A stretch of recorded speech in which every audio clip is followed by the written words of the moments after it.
the loneliest lockdown. The swings were still, their chains reflecting the weak sunlight like slivers of ice. Lily leaned against the cool pane, her gaze fixed on the deserted playground. Usually bustling, even on quiet Sundays, it now stood silent, a stark contrast to the boisterous echoes she was used to. The jungle gym and slide, stripped of their purpose, seemed to taunt her idleness.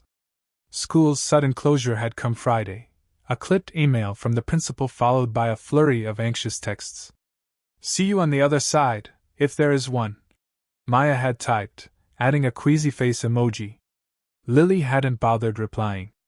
The other side sounded like a bad sci-fi film. She pushed away from the window, that familiar loneliness settling deep in her bones. Her room, normally a haven of dog-eared fantasy novels and abandoned art supplies, now felt confining. Even the vibrant jackets of her beloved books seemed to taunt her with adventures now out of reach. She reached for The Goblin Emperor, its well-worn pages usually a soothing balm. Today, though, Maya's intricate courtly dealings and the comforting rhythm of the prose seemed dull, far removed. With a sigh, she closed the book. "Lilypad?" Her mom's voice drifted up. "Still hibernating?" "Not really," Lily replied, her voice flat. Her mom appeared, a steaming mug in hand. "Hot chocolate. Marshmallow overload, just the way you like it." A flicker of a smile touched Lily's lips. "Thanks." Mom settled on the bed's edge. "Brooding won't fast-forward the lockdown, you know." "I know," Lily murmured, accepting the mug. The sugary sweetness offered little solace. Perhaps a new pastime is in order? Something to fill the void. Her mom made a sweeping gesture. "You're brimming with creativity. Calligraphy, perhaps? Or finally tackle that novel? I watched a fascinating program on artisanal cheese making the other day." Lily groaned inwardly. "Cheese making, Mom? Seriously?" A light chuckle escaped her mom. All right, scrap the cheese. But there has to be something. Think of it as an expedition. A quest for enlightenment through embroidery." A genuine smile broke through this time.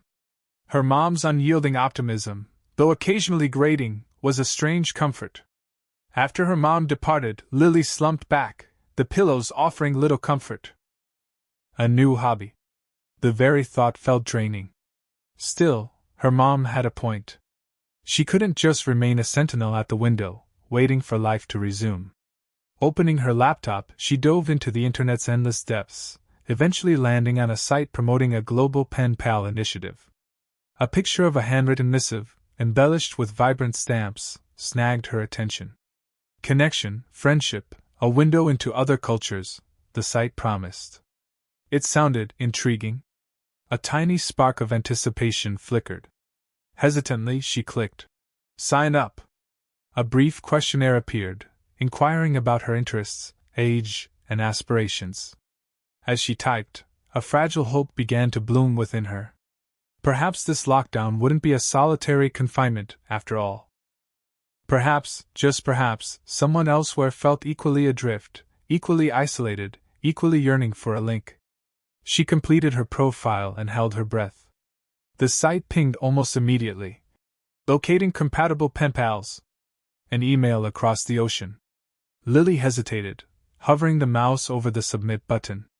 The pen pal profile page stared back at her, a digital mirror reflecting her own yearning for connection.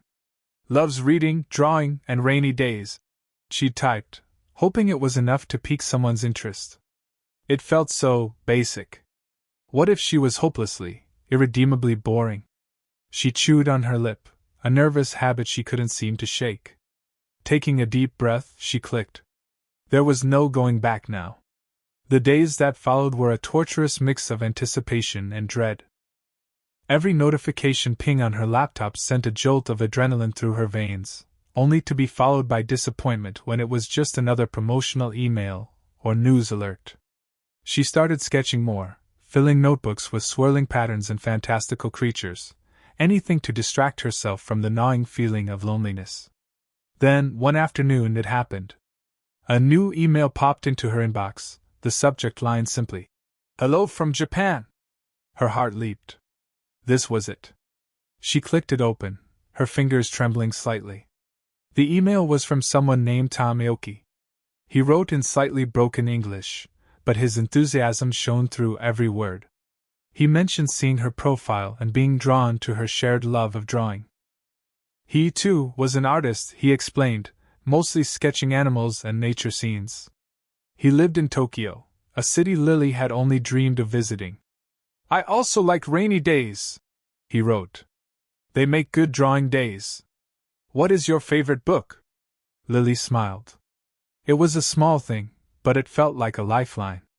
She quickly typed out a reply, telling him about her worn copy of Wuthering Heights, and how she loved the wildness of the moors. She asked him about his favorite book, and what it was like to live in Tokyo during the pandemic. His response arrived the next day, a bright spot in another otherwise monotonous lockdown afternoon. Tom's favorite book was The Little Prince, a choice that somehow felt perfectly suited to his gentle and optimistic tone. He described the empty streets of Tokyo, the quiet parks usually bustling with people. He missed the energy of the city, but he was grateful for the extra time he had to focus on his art. They began exchanging emails every day, sharing snippets of their lives, their hopes, and their fears. Lily learned about Tom's passion for protecting endangered species, his dream of one day traveling the world to sketch wildlife in their natural habitats. Tom, in turn, listened patiently as Lily confessed her anxieties about the future, her struggles with feeling isolated and disconnected. Through their emails, they built a bridge across the ocean, a fragile but precious connection in a world that felt increasingly fragmented. Lily found herself looking forward to his messages with a growing sense of excitement. Tom's words were like sunshine, warming her from the inside out. Maybe, just maybe, she wasn't so alone after all. Words on a screen. The laptop's luminescence bathed Lily's face as she revisited Tom's email, a secret smile playing on her lips. His depiction of Tokyo's cherry blossom season was so evocative, she could almost inhale the blossom's sweet perfume. Her fingers danced above the keys, uncertain. The usual rundown of her art felt shallow. She yearned to impart something more profound, a piece of her authentic self. A breath later, she committed to the screen. I have this dream, to be a writer. To build worlds and populate them with characters people cherish. But it feels so out of reach. Like whispering into a chasm. Regret spiked as soon as she clicked send. Had she revealed too much, too soon? She gnawed on a nail, fighting the urge to recall the digital confession. An hour crawled by before a new notification chimed. Tom's reply was succinct, yet struck a chord deep within. The chasm echoes only if you give it your voice, Lily. Keep whispering. A wave of ease coursed through her. She devoted the remainder of the evening to answering, this time articulating the anxieties that had lately haunted her waking hours, the uncertain horizon, the dread of never finding her niche.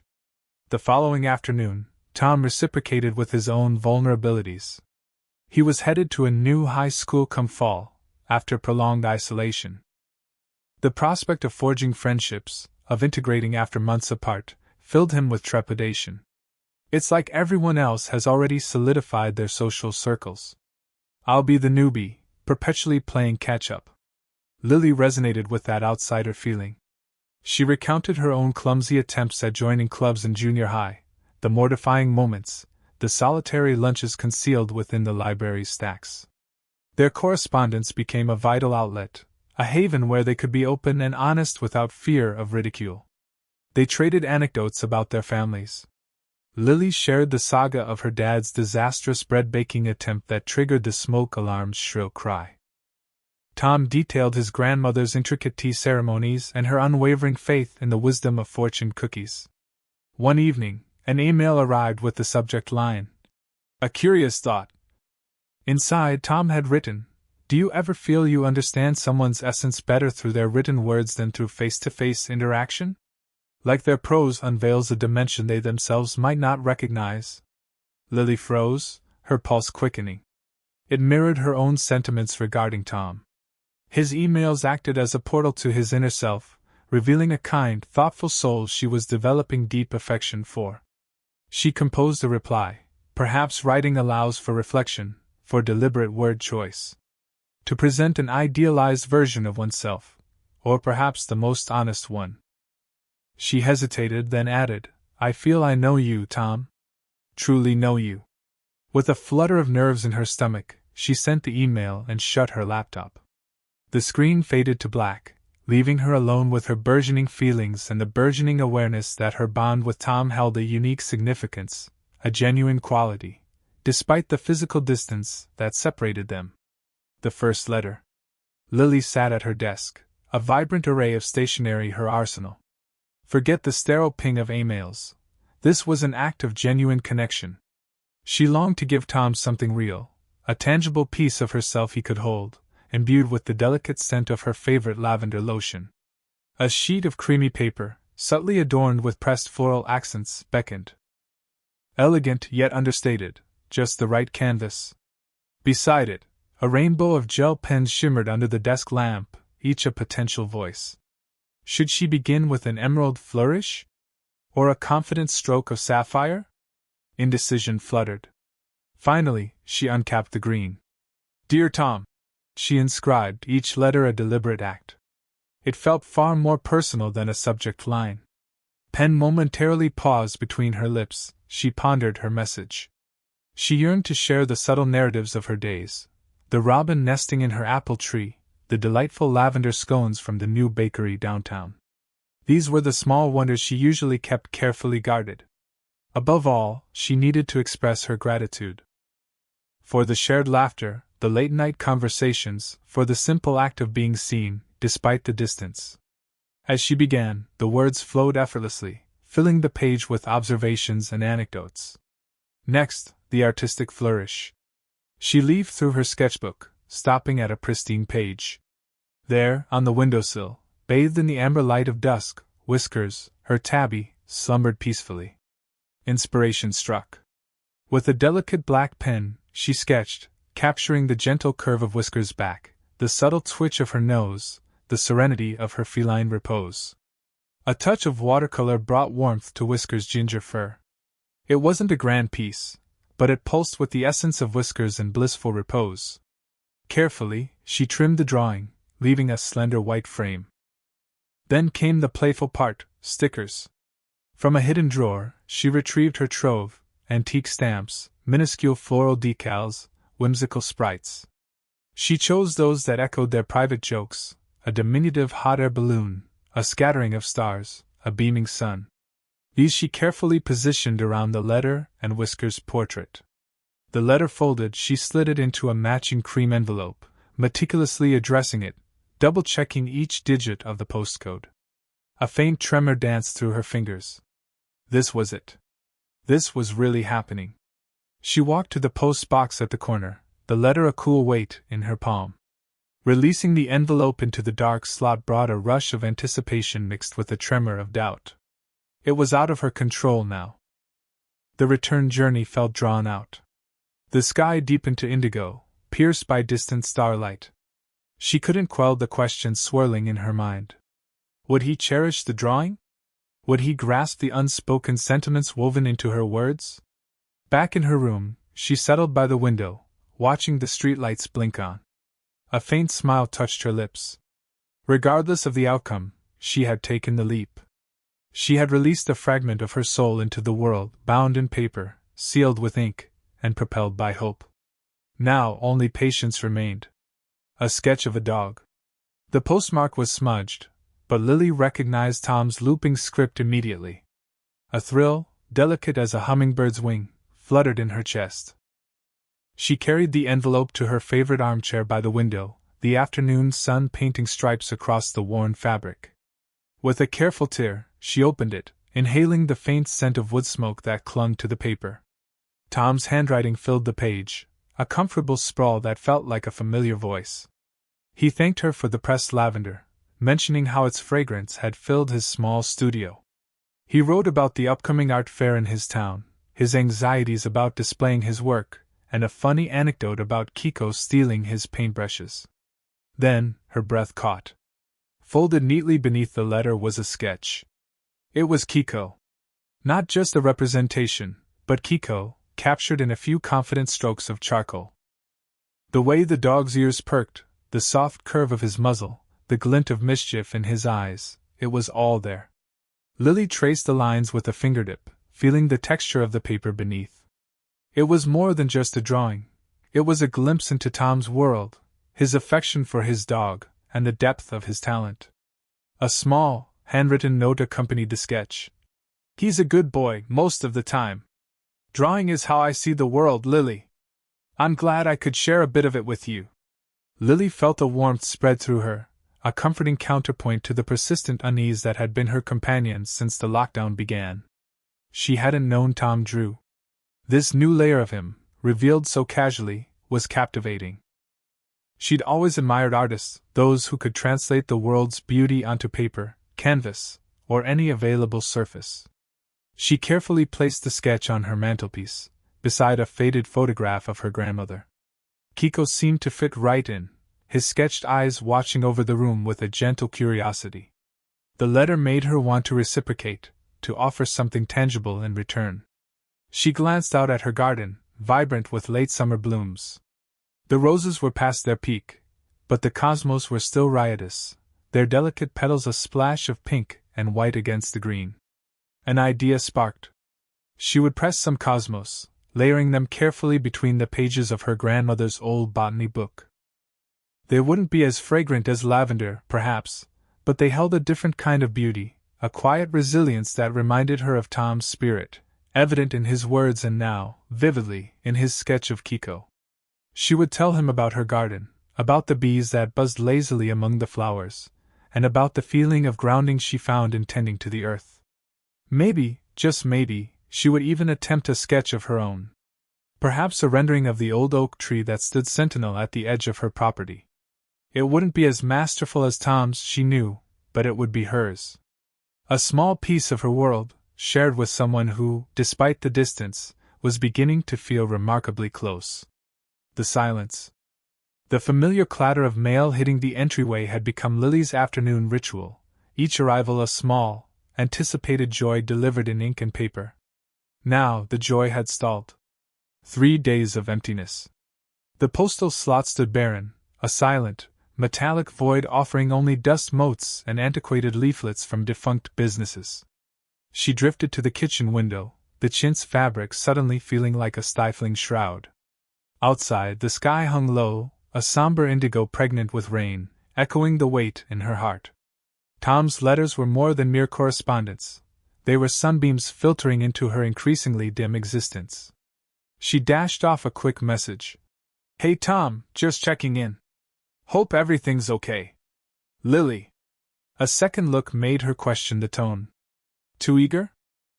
Deleting the extra line felt better, but still exposed. With a breath, she hit send, the action both significant and futile. The following day, the quiet intensified, pressing in like a heavy fog. She avoided the entranceway until dusk, already anticipating the emptiness. She navigated back through their email exchange, hunting for a clue, a carelessly phrased sentence, a transgression she might have committed. Had she been too bold? Too reserved? Had she revealed too much of herself, or too little? Each message now seemed like an autopsy on a relationship that might exist only in her mind. One snippet, unearthed from an earlier letter, stood out.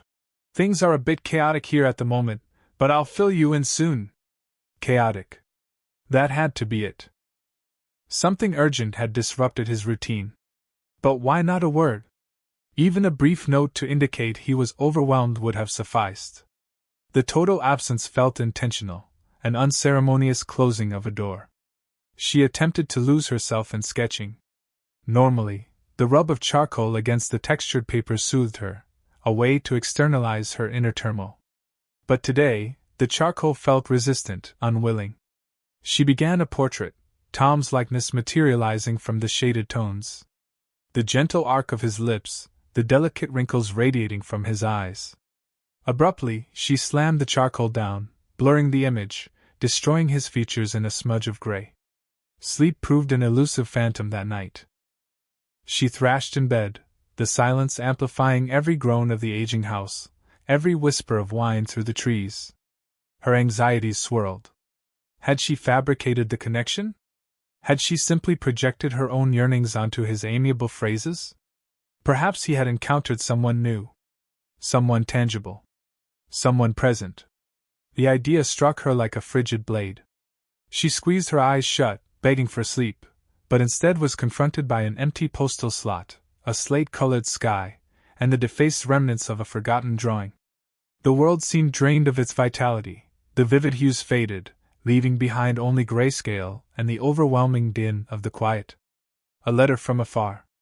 Lily nearly collided with the mail carrier rushing down the porch. Her pulse hammered a wild tattoo against her sternum. Weeks. An oppressive quiet, an uncharacteristic gloom had descended since Tom's last message, supplanting her usual sunny outlook with an unwelcome dread. Nestled amongst the junk mail, a bulky, slightly dog-eared envelope demanded attention. Exotic stamps, clinging precariously to thick, creamy paper, and a postmark that stole her breath, Japan. Tom's familiar, extravagant hand scrawled her address. Back inside, a butter knife became the instrument of nervous anticipation, her trembling hands barely managing to slice the envelope without damaging its contents. A cascade of papers filled her lap. First, the letter.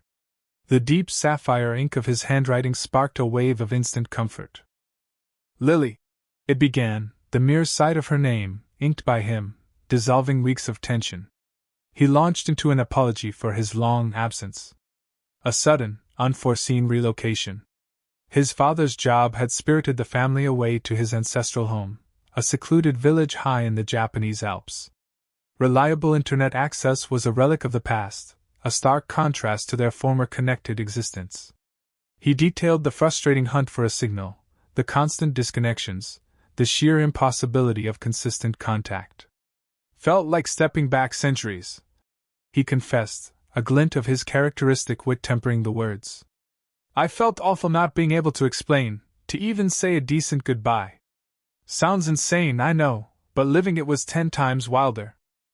He painted a picture of his new surroundings, majestic mountains, venerable temples, and surprisingly addictive pickled plums. He conjured a life so foreign to hers, yet his words transported her, letting her almost taste the mountain air and inhale the scent of ancient cedar. As she turned the page, a snapshot fluttered down. Tom beaming in front of a riot of cherry blossoms.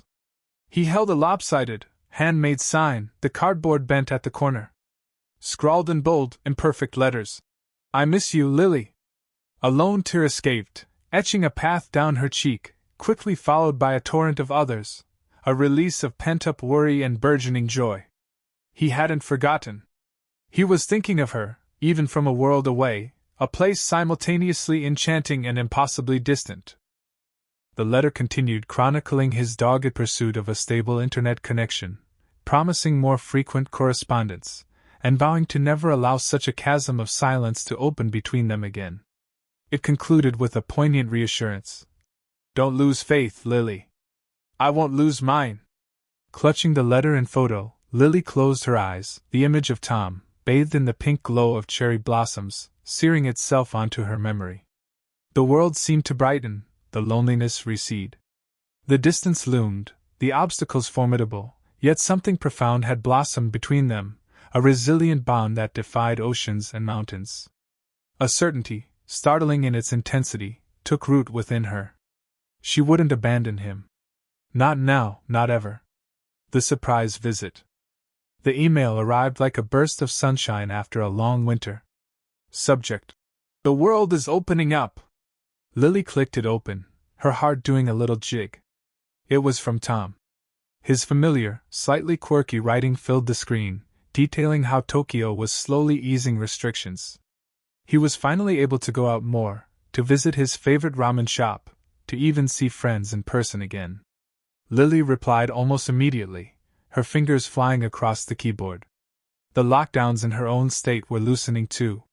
She could finally go back to the library, maybe even meet up with Amelia for coffee. The thought made her smile. Life was returning, slowly, cautiously, but surely. Their correspondence resumed with renewed enthusiasm. They exchanged stories of re-emerging into the world, of awkward small talk, of the joy of seeing familiar faces. One evening, as Lily was drafting a reply, she noticed something odd in Tom's signature. Underneath his name and email address, he'd added a line. Currently residing in Portland, Oregon. Portland? That was just across the state line.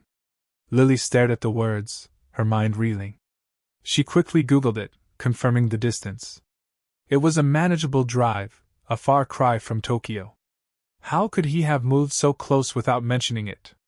She typed, Portland? Since when are you in Portland? She hit send and then immediately regretted it. It sounded accusatory. She hadn't meant it to. His reply came quickly. Surprise! I wanted to tell you in person. If that's okay? Lily's birthday arrived with the muted fanfare of a Tuesday. Her mom made her favorite pancakes, Amelia sent a funny e-card, and her dad gave her a gift certificate to the art supply store.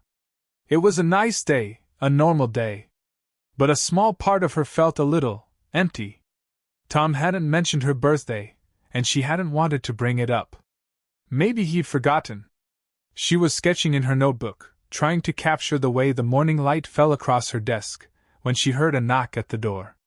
Her heart leaped into her throat. It couldn't be. Her mom answered the door.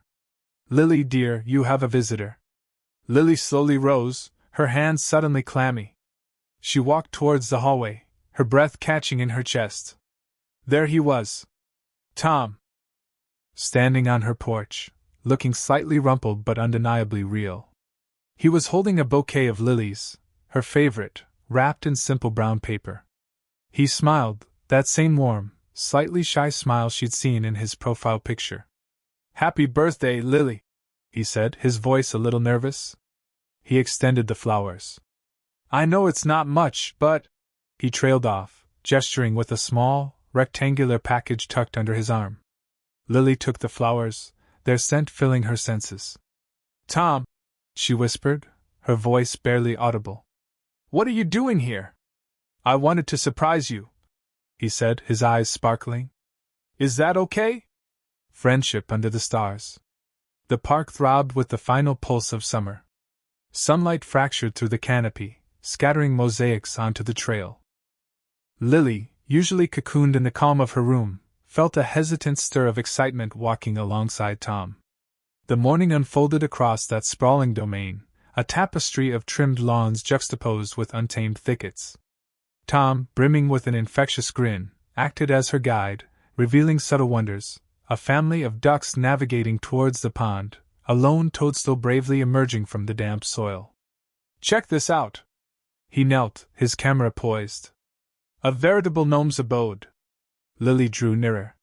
Sure enough, at the base of a wizened oak, sat a collection of moss and twigs, forming a miniature sanctuary. She'd trod this path countless times, yet remained oblivious.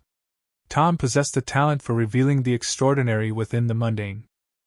Giggles erupted as they pursued errant butterflies, their vibrant wings dancing in the sunlight.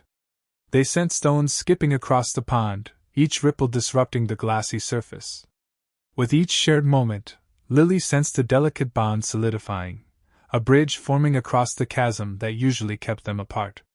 Around noon, they discovered a sheltered haven beneath a weeping willow, its fronds creating a verdant drape.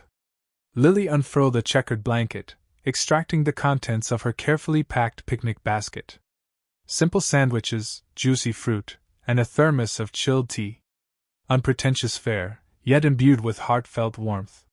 This is absolutely perfect, Lily, Tom murmured, leaning against the ancient trunk. Thank you truly. My pleasure, she responded, a blush warming her cheeks. I hoped it would be pleasant. They ate in companionable quiet, punctuated by birdsong and the distant echoes of children at play. Afterward, Tom retrieved a frisbee from his bag. Ready for a little exertion? He queried, mischief sparkling in his eyes. Lily, never athletically inclined, hesitated. But Tom's contagious zest was difficult to rebuff. Before she knew it, she was running and leaping, the unaccustomed activity leaving her breathless and laughing. She narrowly missed catching the frisbee, her fingertips grazing the plastic as it spun out of reach. As the afternoon deepened, the sun commenced its slow descent, stretching elongated shadows across the park.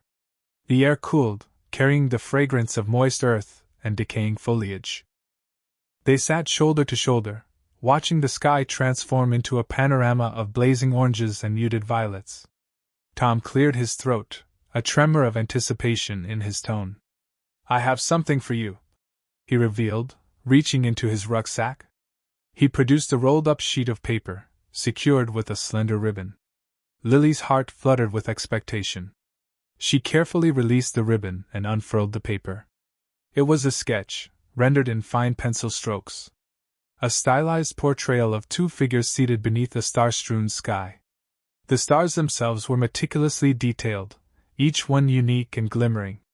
One figure was undeniably Tom, the other, she realized with a jolt, was herself. He'd captured the shyness of her smile, the subtle tilt of her head when she was absorbed in listening. "I drew it a few weeks ago," Tom confessed, his voice hushed. "I wanted you to have something, a keepsake." Lily traced the contours of the drawing with her finger. It was more than just an image. It was a palpable manifestation of their connection, an emblem of the friendship that had blossomed across continents and between heartbeats. "It's exquisite, Tom," she breathed, her voice tinged with emotion. "Thank you, really?" She knew, with a sudden, startling certainty, that she would cherish this gift always. It was a reminder that even within the immensity of the cosmos, two souls could converge, united by a shared appreciation for words, art, and the quiet enchantment of a night splashed with stars.